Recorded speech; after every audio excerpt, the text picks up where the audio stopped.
Yes, kwenye maisha ya binadamu kuna vitu vingi ambavyo mwanangu unatakiwa ujifunze na unatakiwa ujue kabisa, na pia unatakiwa ujue ni jinsi gani unaweza kuishi na binadamu ambao wako karibu na wewe. Unajua kwenye maisha ya binadamu kuna vitu vingi sana ambavyo watu wengi wanajichanganya na watu wengi sometimes wanavifanya na watu wengi wanavifuata, lakini mwisho wa siku wanakuja kugundua kwamba kile anachokifuata na ambacho anakitaka inakuwa ni vitu viwili tofauti, na inaweza kumpelekea katika matatizo makubwa sana. Kwa hiyo binadamu wa kawaida unatakiwa uwe makini sana na vile ambavyo wewe unavifikiria au wewe unavifanya au unavyoona watu wanafanya na unataka kufanya. Bwana, kama ni mara yako ya kwanza kupata channel yetu, unaweza kubonyeza sehemu iliyoandikwa subscribe na sehemu ya kengele hapo pembeni ili uendelee kupata notification mbalimbali na taarifa mbalimbali tunazoweka kwenye channel yetu. Ukiangalia kwenye maisha ya binadamu kuna vitu vingi sana vya kufanya na vitu vingi sana vya kujifunza na vitu vingi sana ambavyo ukiwa hauko makini unaweza ukajikuta unafika mahali ambapo wewe kutarajia. Kuna vitu vichache ambavyo nitakwambia. Kitu cha kwanza, hautakiwi kupita njia ambayo mwenzako amepita. Hiyo ni kitu ya hatari sana. Njia ambayo mwenzako amepita kuelekea kwenye mafanikio ni vitu ambavyo unatakiwa ufanye kwa makini sana. Unajua katika mafanikio na kutafuta mafanikio, kila mtu anapita njia yake ambayo anajua hii njia itampeleka kwenye kile anachokihitaji katika mafanikio yake. Sasa unakuta kama wewe unaanza kufuata njia hiyo, inaweza ikakuletea shida, lakini jifunze kubuni vitu vyako na njia zako za kufikia mafanikio ambayo wenzako wamefikia. Kuna story nyingi mtaani ambazo zinaweza zikakupelekea wewe ukachanganyikiwa, na vitu vingi unavyoviona mtaani vikakupelekea wewe kuchanganyikiwa, na vitu vingi unavyosikia vikakupelekea wewe kuchanganyikiwa katika kutafuta mafanikio. Lakini jione kama mwanaume, jione kama mwanamke, jione kama mtu yoyote ambaye hujachelewa katika safari yako ya mafanikio.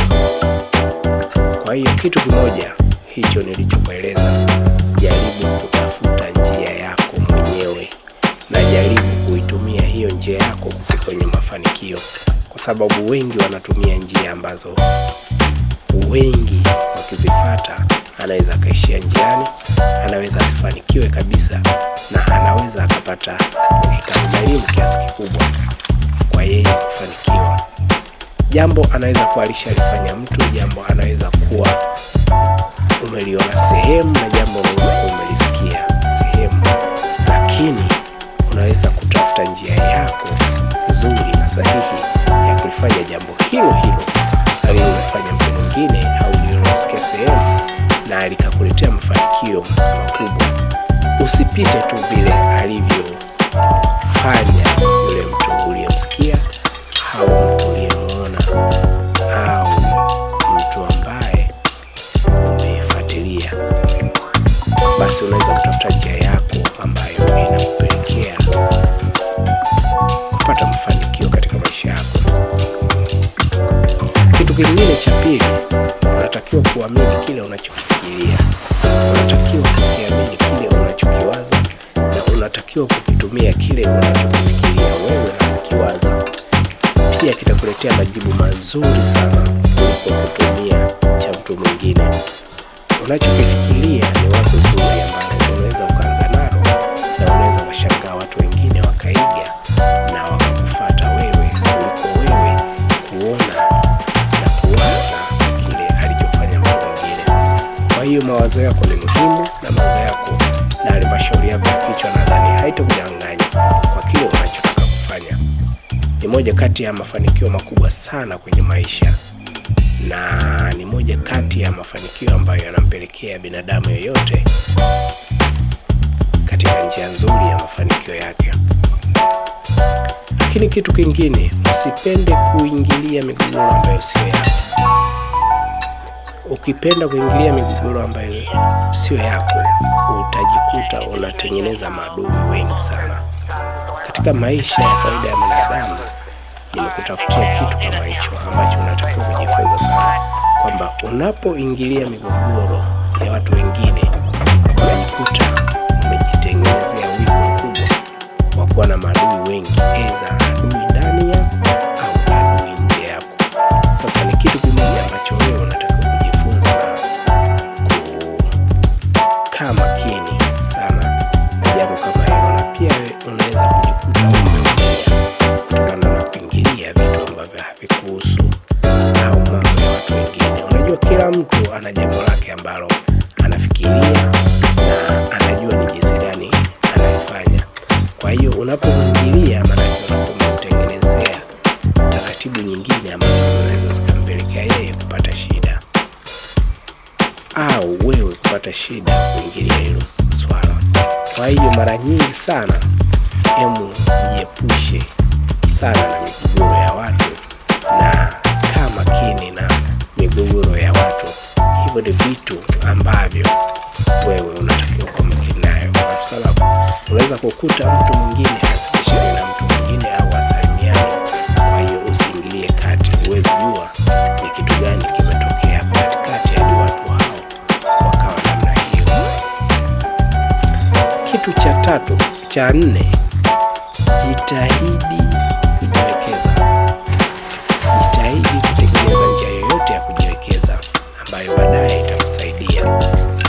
Watu wengi, na imekuwa ni kasumba ya Tanzania, wengi wanakuwa wavivu katika kujiwekeza, na unakuta ni baadhi ya makabila machache sana Tanzania ambayo yanakumbuka kujiwekeza kwa wigo mpana zaidi.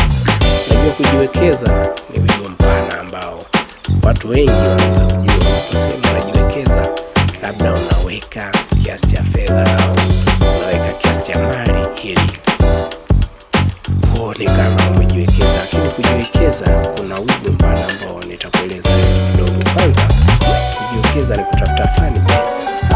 Fan base, unatengeneza wigo mpana wa kuwa na watu au vitu ambavyo unataka kumiliki. Kwa hiyo sasa, wewe kijana, unatakiwa ujiwekeze katika familia, katika jamii na katika eneo unaloishi. Ni moja kati ya vitu muhimu sana. Unapojiwekeza, unajiweza kujiwekeza kwa aina mbalimbali, kushiriki taratibu mbalimbali ambazo zinahusiana na mahali ulipo, au unaweza kujiwekeza pia kwa aina nyingine, kifedha, mali na vitu vingine vingi ambavyo vinahusiana na kujiwekeza. Lakini ukaribu na watu muhimu ambao wanaweza kukusaidia ni moja kati ya vitu vya kujiwekeza. Lakini pia usipende kujiwekeza kwa kiasi ambacho wewe baadaye kinaweza kukuumiza. Sawa? Kwa hivi ni moja kati ya vitu muhimu ambavyo nimejaribu kuandalia leo na kukukumbusha. Kama ni mara yako ya kwanza, na kukumbusha basi unaweza kusubscribe, na kama ni mara yako ya pili na ni moja kati ya